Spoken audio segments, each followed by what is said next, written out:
Hello viewers, welcome back to JKB Ministries YouTube channel. Before going to today's video, make sure that you have subscribed our channel and press the bell button so that you won't miss any videos in our channel. Thank you. அன்பான தேவ பிள்ளைகளே, மகிமையான இயேசு கிறிஸ்துவின் ராஜரீக பெசலையில் திருச்சபை வழங்கும் விடுதலையின் நேரம் இதோ உங்களுக்காக. பிரியமான தேவனுடைய பிள்ளைகளே, ஆண்டவராகிய இயேசு கிறிஸ்துவின் அதி உன்னத நாமத்திலே உங்களை யாவரையும் நான் வாழ்த்துகிறேன். இந்த நாளிலும் கூட ஒரு மேன்மையான தேவ செய்தியை நாம் கேட்க போகிறோம்.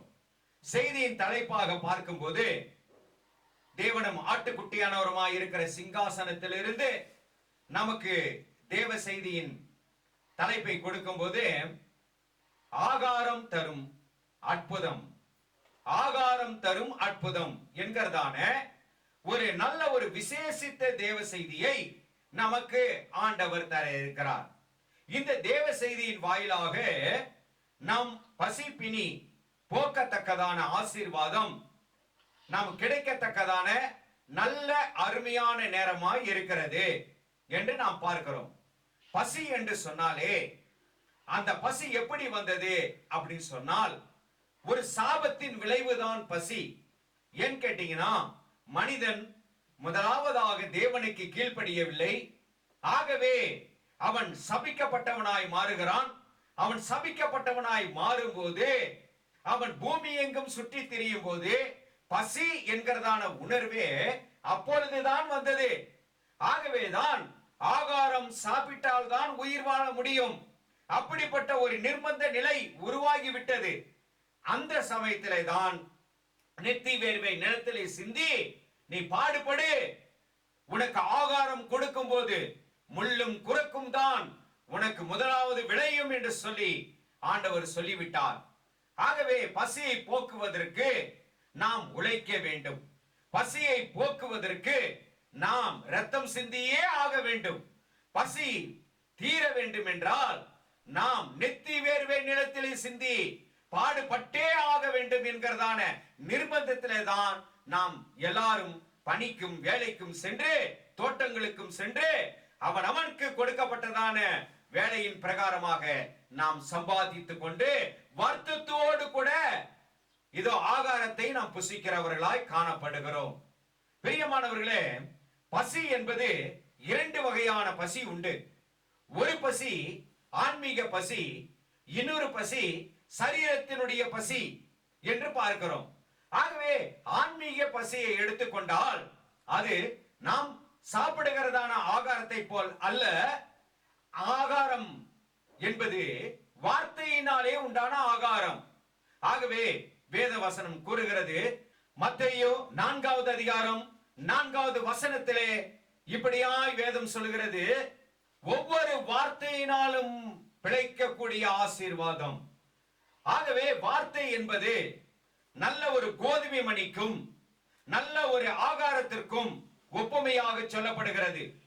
ஆகவே நம்முடைய ஆத்மாவெல்லாம் உயிர் வாழ வேண்டும் என்றால் அதற்கு ஆகாரம் தேவை. அந்த ஆகாரம் தான் இறை வார்த்தை, தேவனுடைய வார்த்தை, முத்தான வார்த்தைகள் என்று சொல்லப்படுகிறது. பிரியமானவர்களே, ஆகவே அப்பத்திலே பல வகைகள் உண்டு. என்னென்ன அப்பம் என்று பார்க்கும்போது, முதலாவதாக கண்ணீரின் அப்பம்.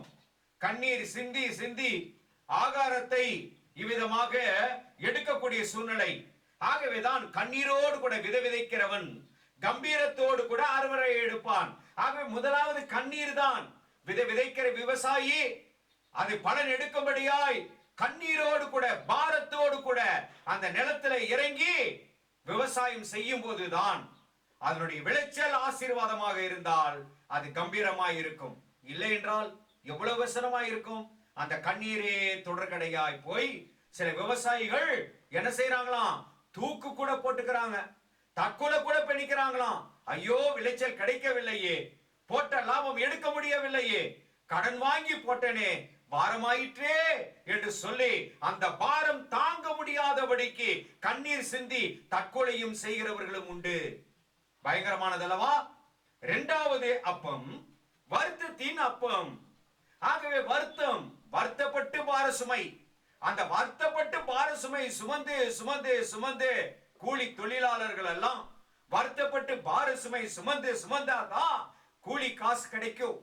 பாத்தீங்களா, கையில பணம் கிடைக்கும்.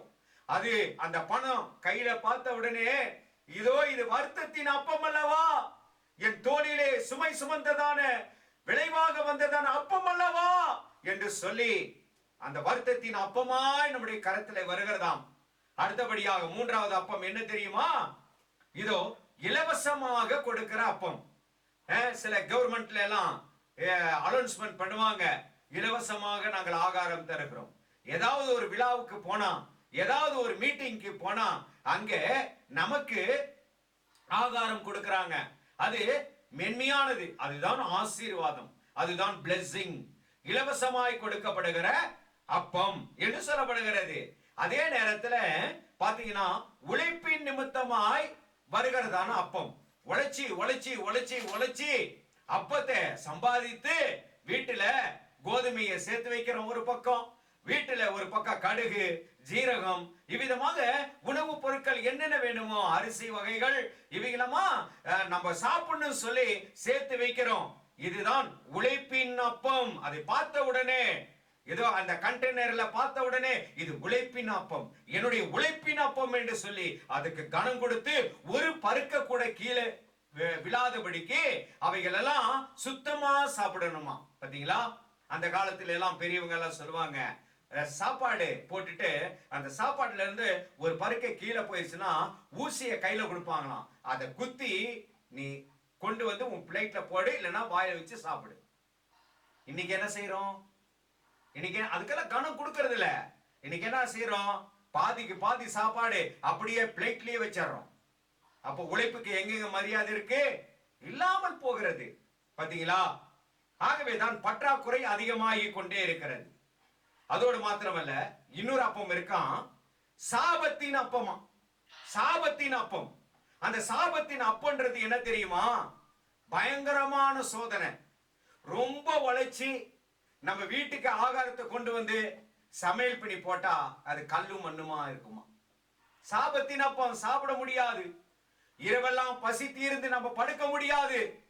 ஆகவே எத்தனை சாப்பிட்டாலும் அது திருப்தியே ஆகாது, சுவையே இருக்காது.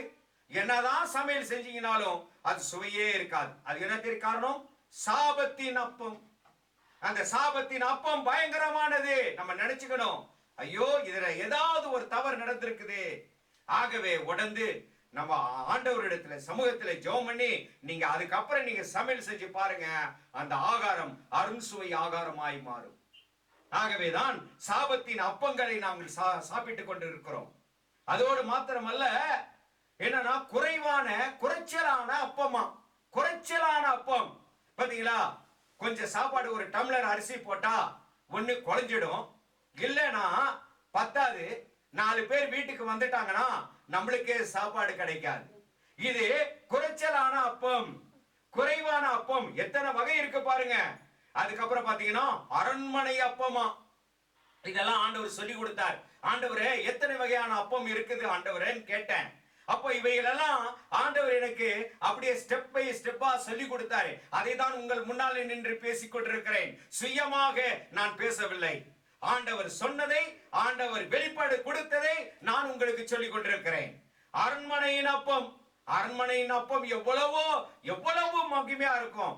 ஒரு முறை எலியா தீர்க்கதரிசி இவ்விதமாக ஆகாரம் இல்லையே என்று சொல்லி அந்த பசியினாலே துடித்துக் கொண்டிருக்கும் போது எலியாவுடைய பசி உணர்வை அறிந்த தேவன் என காகத்தை அனுப்பி அரண்மனையிலே இருக்கிறதான ஆகாரத்தை காகங்கள் கொண்டு வந்து கொடுத்ததாம். அப்போ எவ்வளவோ திருப்தியா இருந்திருக்கும் அவனுக்கு சாப்பிட்ட உடனே. அரண்மனையின் அப்பம், அருஞ்சுவை அப்பம், ராஜபோகத்தின் அப்பம், பயங்கரமான பலனுள்ள அப்பமா. அதுக்கப்புறம் பாத்தீங்கன்னா 7வது எல்லாவற்றுக்கும் மேலாக ஆசீர்வாதத்தின் அப்பமா. அந்த ஆசீர்வாதம் அப்பம் எப்படி இருக்கும் தெரியுமா? ரொம்ப மேலானதுங்க. கொஞ்சம் சம்பாரிச்சா, கொஞ்சம் உணவு கொண்டு வந்தா அது பழுகி பெருக செஞ்சிடுமா. பாத்தீங்களா, பற்றாக்குறைக்கு அங்க சான்ஸே கிடையாது. ஆச்சுங்களா, எல்லாம் மகிமையா ஆண்டவர் கொண்டு வந்து ஆசீர்வாதமாய் கொடுப்பாராம். அதுதான் ஆசீர்வாதத்தின் அப்பம் என்று சொல்லப்படுகிறது. இப்படி எந்த அப்பங்களை சாப்பிட்டாலும் நம்ம பக்கத்துல இன்னொருத்தரை உட்கார வச்சுட்டு நம்ம சாப்பிடும் போது ஒரு சில பேர் நன்றி நினைப்பாங்க, ஒரு சில பேர் என்ன செய்வாங்க தெரியுங்களா, நம்ம சாப்பாடு வாங்கிட்டு அவங்க வந்து நன்றி கெட்டவங்களா போயிடுவாங்களாம். வேத வசனம் எப்படி சொல்லுது பாருங்க. சங்கீதம் 41:9. என் பிராண சிநேகிதனும் நான் நம்பினவனும் என் அப்பம் புஸ்தகனும் ஆகிய மனுஷனும் என் மேல் தன் குதிகாலை தூக்குகிறான். பாத்தீங்களா, தன் குதிகாலை தூக்குகிறான். ஒரே இடத்துல சாப்பிட்டு இவ்விதமா ஒரே பந்தியில சாப்பிட்டு என்னன்னா அந்த நன்றி இல்லாமல் போகும்போது குதிங்காலை தூக்கினான். இந்த வசனம் யாரை குறித்து சொல்லப்படுகிறதுனா யூதாசை குறித்து சொல்லப்படுகிறதான இது முன்னுரைக்கப்பட்டதான தீர்க்க தரிசன வசனம். பாத்தீங்களா, தேவனோடு கூட அமர்ந்தவன் தான், ஆண்டவரோடு கூட பந்தியில அமர்ந்தவன் தான். ஆனால் உன்னதமானவரையே காட்டி கொடுக்கும்படியாய் தன் குதிங்காலை தூக்கினானாம். பாத்தீங்களா, எப்படிப்பட்ட ஒரு காரியம் என்று சொல்லி அப்பொழுது ஆண்டவருக்கு எவ்வளவு व्यसனமா இருந்திருக்கும். பிரியமானவர்களே, ஒரு முறை என்னன்னு கேட்டீங்கன்னா, ஆண்டவர் தன்னுடைய உபதேசத்தை ஏறெடுக்கிறார். ஏறெடுக்கும் போது பாத்தீங்கன்னா அவருடைய உபதேசத்தை கேட்கிறதற்கு என்னன்னா இக்கரையிலிருந்து அக்கறையே ஜனங்கள் கால்நடையாய் நடந்து வந்தார்களாம். அவர் விடவே இல்லை. எங்களுக்கு வார்த்தை கொடுக்கணும், உம்முடைய வார்த்தை வினோதமாய் இருக்கிறது, உம்முடைய வார்த்தை அறிவு புகட்டுகிற வார்த்தையா இருக்கிறது, அந்த வார்த்தையை கேட்க கேட்க மிகவும் மேலான வார்த்தையா இருக்கிறதே, ஆவலோடு கூட இருக்கிறதே என்று சொல்லி ஜனங்கள் கால்நடையாய் அவர்கள் ஓடுகிறார்கள்.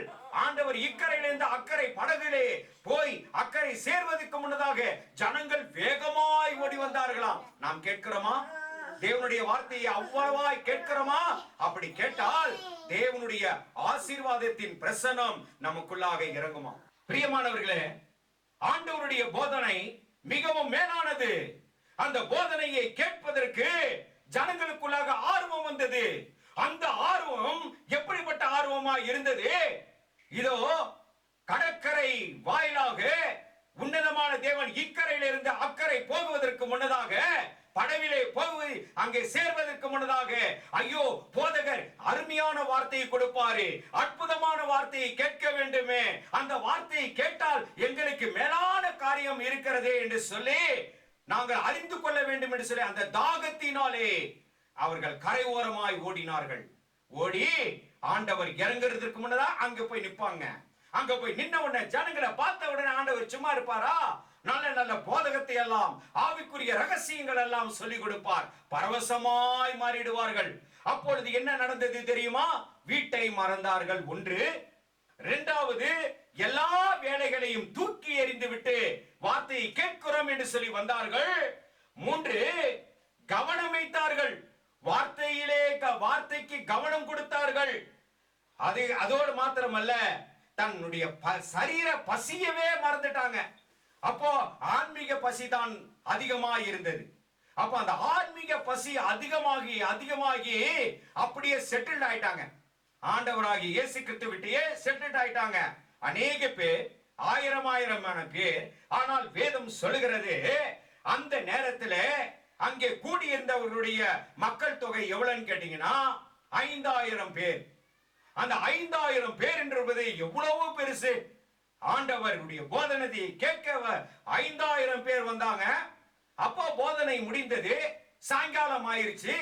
சீடர்கள் 12 பேரும் வந்து, ஆண்டவரே, ஐயரே, இத்தனை பேருக்கும் சாப்பாடு கொடுக்கணுமே அப்படின்னு சொல்றாங்க. வேதம் வாசித்து பாருங்கள். லூக்கா 9வது அதிகாரம் 12வது வசனம். பாத்தீங்களா என்ன நடந்தது அங்கே? இத்தனை பேருக்கும் ஏதோ நாம் ஆகாரம் கொடுக்க முடியாது, ஆகவே அவர்களை அனுப்பிவிடும் என்று சொன்னார்கள். அப்படி அனுப்பிவிடும் என்று சொன்ன உடனே ஆண்டவர் சரின்னு சொன்னாரா? அதுதாங்க தேவனுடைய அன்பு. நம்மளா இருந்தா என்ன செய்யறோம்? வீட்டுல சாப்பாடு செய்ய முடியாது ஆச்சுங்களா? வீட்டுல சாப்பாடு செய்ய முடியாது, வந்தவங்க அதிகமாயிட்டோம். அதனால போனா போட்டோம், கிச்சனுக்கு போய் நம்ம ஒருத்தருக்கு ஒருத்தர் காதல சொல்லிடுவோம், நைஸா அமுச்சு விட்டுருங்க, நைஸா வீட்டை விட்டு அமுச்சு விட்டுருங்க, எத்தனை பேருக்கு சாப்பாடு பத்தாது, சட்டியில கொஞ்சம் தான் சாப்பாடு அப்படின்றோம், சொல்லுவோமா இல்லையா? ஆனா ஜீசஸ் அப்படி சொல்லவில்லை. அவர் என்ன சொன்னாருன்னு கேட்டீங்கன்னா, நீங்கள் ஆகாரத்தை கொடுங்கள்னு சொல்றாரு. நீங்கள் ஆகாரத்தை கொடுங்கள். பாத்தீங்களா? அப்போ அத்தனை பேர் வராங்கன்னு தெரியும்ல, அதனால ஆகாரம் கொடுக்க வேண்டிய கடமை யாருடைய பொறுப்பு? சீடர்களுடைய பொறுப்பு. ஆனால் அந்த சீடர்கள் ஆகாரத்தை கொடுப்பதற்கு திராணி இல்லாதவர்களாய் இருந்தபடியினாலே ஆண்டவர் சொல்கிறார் மறுமொழியாக, 50 பேரா ஒரு பந்தியில உட்கார வைங்க, உங்களிடத்துல இருப்பது என்ன என்று கேட்கிறார். கேட்ட உடனே இன்னொரு சுவிசேஷத்துல சொல்லப்படுது, இந்த எங்களிடத்துல இருக்கிற ஒரு சிறு பையன் இருக்கிறான், அந்த சிறு பையன் இடத்துல 5 துண்டு அப்பமும் 2 துண்டு மீனும் இருக்கிறது என்று சொன்ன உடனே, இது குறைவான காரியமாக இருக்கிறது, இது 5000 பேருக்கு போதாது, அதனால அதை கொண்டு வாருங்கள் என்று சொல்லி அதை ஜெபம் செய்கிறார். இருக்கிறத வச்சுதான் ஆண்டவர் ஜெபம் பண்ணுவார். பாத்தீங்களா? என்னைக்குமே. அப்போ அவங்களிடத்துல கொஞ்சமா கொடுத்தாங்க, ஆண்டவர் 5000 பேருக்கு கொடுக்கணுமேன்னு சொல்லி பாரத்தோடு கூட விண்ணப்பத்தை ஏறெடுக்கிறார். விண்ணப்பத்தை ஏறெடுத்து பந்தி பந்தியாய் 50 பேராய் அமர வையுங்கள் என்று சொல்லுகிறாராம் தேவன். லூக்கா 9வது அதிகாரம் 13வது வசனம். இந்த பிரகாரமாக 50 பேராய் அமர வைத்த உடனே என்ன செய்தார் ஆண்டவரே? இதோ அந்த 5 துண்டு அப்பத்தையும் 2 துண்டு மீனையும் வைத்து முதலாவதாக ஜெபிக்கிறார். நம்ம சாப்பிடும் போதும் சரிங்க, ஆகாரம் நம்முடைய தட்டுல இருக்குன்னு சொன்னா, அந்த தட்டுல இருக்கிறதான ஆகாரம் நமக்கு ஆசீர்வாதமா இருக்கும்போது அது ரொம்ப பிளெஸிங்கா இருக்கும். அதுக்கு தான் ஜெபம் பண்றோம். ஆண்டவரே, இந்த வார்த்தையை தந்தீரே, அதற்காக நன்றி. உங்களில் எத்தனை பேர் சாப்பாடு உங்க கையில தட்டுல வந்த உடனே கையை வச்சு ஜெபம் பண்றீங்க? அந்த ஜெபம் பண்ற பழக்கம் சின்ன குழந்தைகளுக்கு சொல்லி கொடுக்கணும். ஆச்சுங்களா? அப்படி சொல்லி கொடுக்கும் போதுதான் அதுவும் பிரேயர் பண்ணி தான் சாப்பிடும். ஆச்சுங்களா? அதனாலதான் ஆண்டவர் சொல்றாரு, ஆகாரம் கொடுப்பதற்கு முன்னதாக ஜெபம் செய்து கொடுக்கிறார். அது பழுகி பெருகிற்று என்று பார்க்கிறோம். ஆகவே இயேசு இவ்விதமாக எல்லா காரியங்களையும் செய்து, ஏன்னா மீதியான துணிக்கைகள் 12 கூடை நிறைய எடுத்து எல்லாரும் திருப்தியாய் சாப்பிட்டார்கள் என்று வேதம் சொல்லுகிறது. வேதம் வாசித்து பாருங்கள். மீதியான துணிக்கை 12 கூடை நிறைய எடுக்கப்பட்டது. அப்பொழுதுதான் என்னன்னா, இதுக்கு மூல காரணம் யாருன்னு கேட்டீங்கன்னா, ஒரு சின்ன பையன். அந்த சின்ன பையன் தான் அவன் கொண்டு வந்தான் என்று சொல்லப்படுது. இது யோவான் 6:9 நீங்கள் வாசித்து பார்த்துக் கொள்ளலாம். இதுக்குரிய ஆவிக்குரிய ரகசியம் என்ன என்று சொல்லி பார்க்கும்போது, ஒவ்வொரு போதகர்களும் ஒவ்வொரு விதமான ஒரு உபதேசத்தை சொல்லுகிறதை நாம் பார்க்கிறோம். சில பேர் காணிக்கைக்கு என்று காணிக்கை 2 மீன் காணிக்கை என்று சொல்லி காணிக்கைக்கு ஒப்புமையாக சொல்லுகிறார்கள். சில பேர் என்னன்னு கேட்டீங்கன்னா, பிரசங்கம் பண்ணுகிறதான வாயில ஆதியாகமம், அந்த ஆதியாகமத்திலிருந்து என்னன்னு கேட்டீங்கன்னா 5 ஆகமங்கள், முதல் 5 ஆகமங்கள் என்னன்னா அது ஒரு தோரா என்று சொல்லி அது அடக்கப்பட்டிருக்கிறது. ஆகவே அதுதான் என்னன்னா நல்ல ஒரு அப்பத்துக்கு அடையாளம். தேவனுடைய யூதர்களுடைய பிள்ளைகளை இந்த 5 ஆகமங்களிலே முதலாவது பழக்குவிப்பார்கள். அதுதான் ஆன்மீகத்திற்கு அடுத்த ஆகாரமாய் ஒவ்வொரு சிறு குழந்தைகளுக்கும் மாறும் என்று சொல்லியும் சொல்லுகிறார்கள். ஆனால் ஆண்டவரிடத்திலே கேட்டேன், ஒரு புதிதான சத்தியம் வேண்டும் ஆண்டவரே, இதில் இருக்கிற ரகசிய குறிப்புகளை நாங்கள் அறிந்து கொள்ள வேண்டும் என்று சொல்லி நான் தேவனிடத்திலே ஜெபம் பண்ணும்போது, இதோ 5 துண்டு அப்பம் 2 மீன் என்று சொல்லி அந்த கணக்கிலே வரும்போது அது என்ன ஆண்டவரேன்னு கேட்டேன். கேட்கும்போது தேவன் அழகாய் சொல்லிக் கொடுத்தார். முதலாவது அப்பம் என்ன என்று பார்க்கும்போது, தீர்க்க தரிசிகளை உருவாக்குகிறதான அப்பமாம். தீர்க்க தரிசிகளை உருவாக்குகிற அப்பம் முதலாவது அப்பமாம். எவ்வளவு நான் வியந்து போயிட்டேன். என்னடா அது ஒரு புதிய சத்தியமா இருக்கிறதே. ஒரு ஆகாரம் தீர்க்க தரிசியாய் மாற்றுமா? மாற்றும். வார்த்தை வந்தால் போதும். இதோ உன்னை நான் தீர்க்கதரிசியாய் அழைக்கிறேன் என்று சொல்லி தேவனுடைய வார்த்தை அப்பமாக இறங்கி வந்தால் ஒரு மனிதனுக்குள்ளாக, அது ஆன்மீகத்துக்குள்ளாக சென்று அந்த திராணியை கொடுத்து விடுமாம், அந்த வல்லமையை கொடுத்து விடுமாம், அந்த வரத்தை கொடுத்து விடுமாம். ஆகவேதான் முதலாவது அப்பம் என்ன? தீர்க்கதரிசிகளை உருவாக்குகிறதான அப்பம். இரண்டாவது அப்பம் என்னன்னு கேட்டீங்கன்னா, பரிசுத்தவான்களை உருவாக்குகிறதான அப்பமா. அப்ப அந்த பரிசுத்தவான்களை உருவாக்குகிற அப்பம் என்ன? ஆண்டவருடைய கற்பனை பரிசுத்தமாயும் நீதியாயும் நன்மையுமாயும் இருக்கிறது என்று எழுதப்பட்டிருக்கிறது. ஆகவே அவருடைய கட்டளை ஒவ்வொன்றும் ஒவ்வொன்றும் ஒவ்வொன்றும் ஆன்மாவுக்குள்ளாக இறங்கி வரும்போது அந்த ஆன்மா பரிசுத்தமாகுமாம். அப்பொழுது பரிசுத்தமாகும் போது பரிசுத்த நிலையிலே கடந்து வரத்தக்கதான திராணியை கொடுக்குமாம். பாத்தீங்களா? ஆகவே பரிசுத்தவான்களை உருவாக்குகிறதான அப்பம். மூன்றாவது அப்பம் ஞானம். ஆண்டவரிடத்திலிருந்து வருகிறதான ஞானம். அந்த ஞான வார்த்தைகளை கேட்கும் போது, அந்த ஞான வார்த்தையின் வித்துக்களை விதைக்கும் போது அது ஆகாரமாகி, இதோ தானியேல், யோசேப்பு இவர்களை போல ஞானத்தோடு கூட நடக்கத்தக்கதான தேவ மனிதர்களை உருவாக்கத்தக்கதான ஞானோந்திரத்தை கொடுக்கிறதான அப்பமாய் மாறுமாம். எவ்வளவு மேன்மையான ஒரு காரியம்.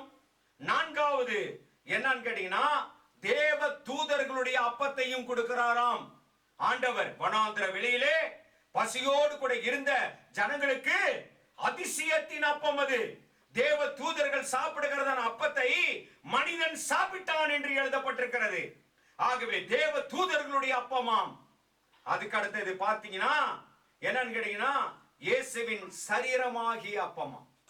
இதோ நானே வானத்திலிருந்து இறங்கி வந்த ஜீவாப்பம் நானே அப்படி சொன்ன உடனே ஜனங்கள் எல்லாரும், என்னடா அது, இவரு சரீரத்துல தானே இருக்கிறார், சரீரத்தின்படி போதனை எடுத்துட்டாங்க, அதனாலதான் சரீரத்திலே இருந்து இவர் எப்படி தன் சரீரத்தை பீத்து கொடுப்பார் அப்படி சொல்லி இது புரியாத ஒரு உபதேசமா இருக்கிறது என்று சொல்லி, என்னன்னா ஆழமாய் சிந்திக்காதவர்கள் எல்லாம் உலகத்தை சிந்தித்து கடந்து போய்விட்டார்கள்.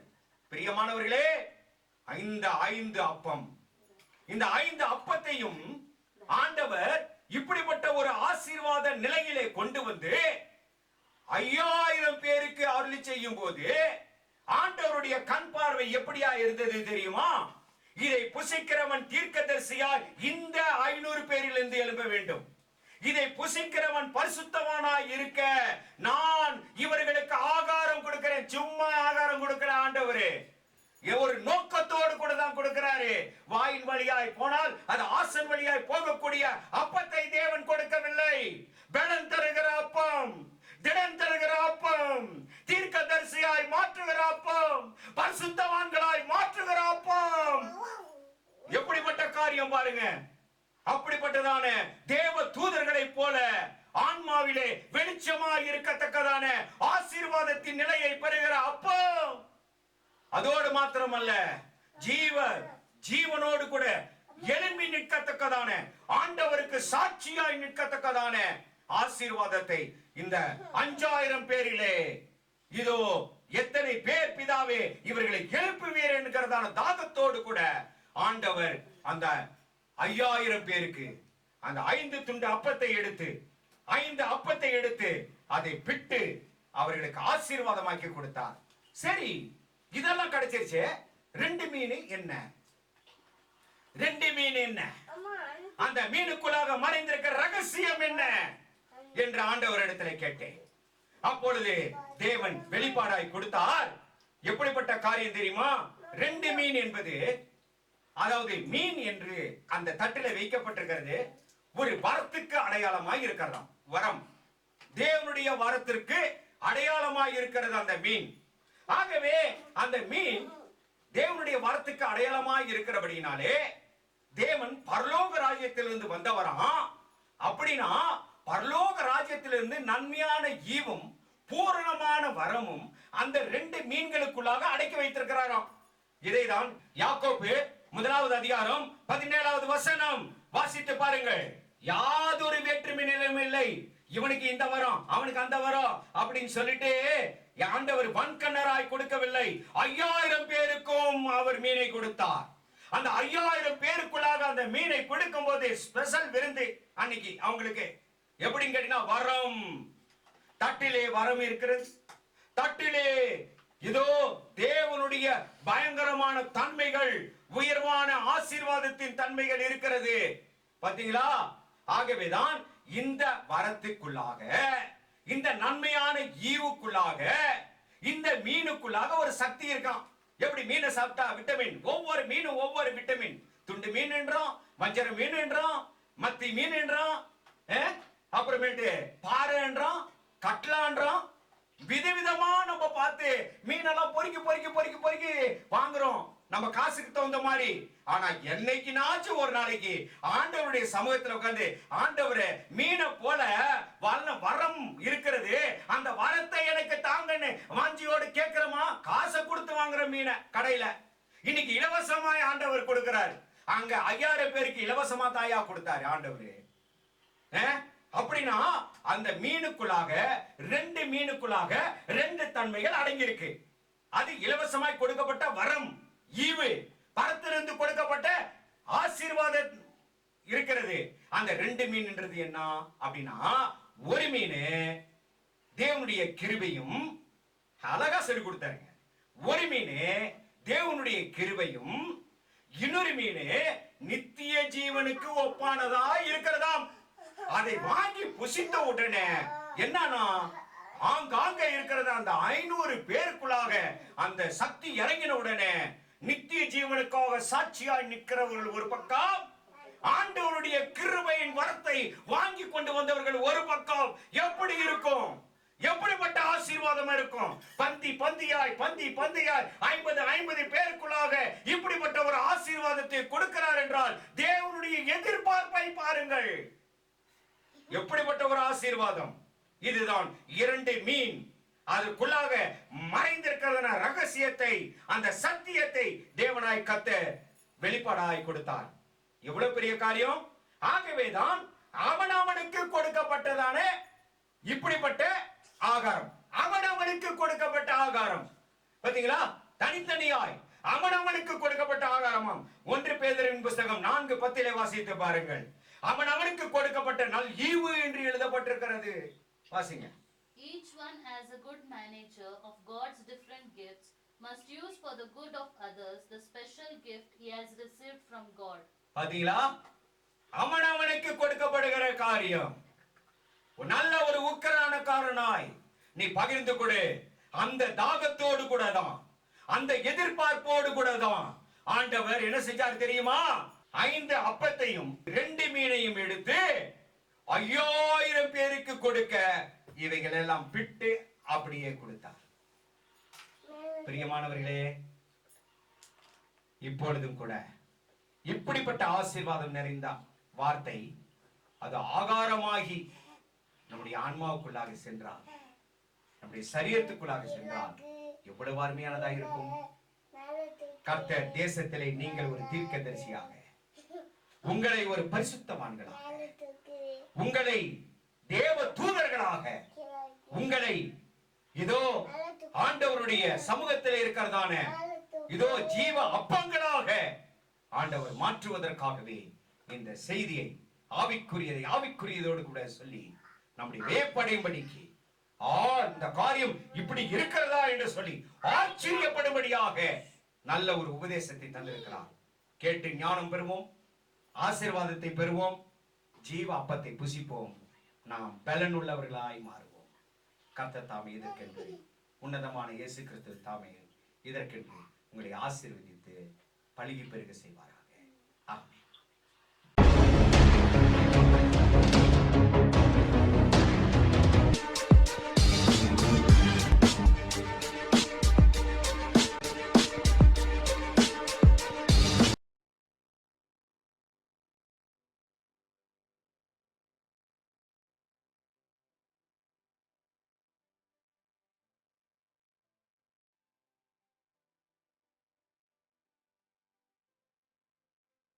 பிரியமான தேவ பிள்ளைகளே, இப்பொழுது கேட்டதான விடுதலையின் நற்செய்தி உங்களுக்கு அதிக பிரயோஜனமாக இருந்தது என விசுவாசிக்கிறோம். இந்த தேவ ஊழியம் அநேக நெருக்கங்களின் மத்தியில் நடந்து கொண்டிருப்பதால் இந்த டிவி ஊழியத்தை ஜெபத்தாலும் உங்கள் கையின் பிரயாசத்தாலும் தாங்கி தேவ ஆசீர்வாதம் பெறுங்கள்.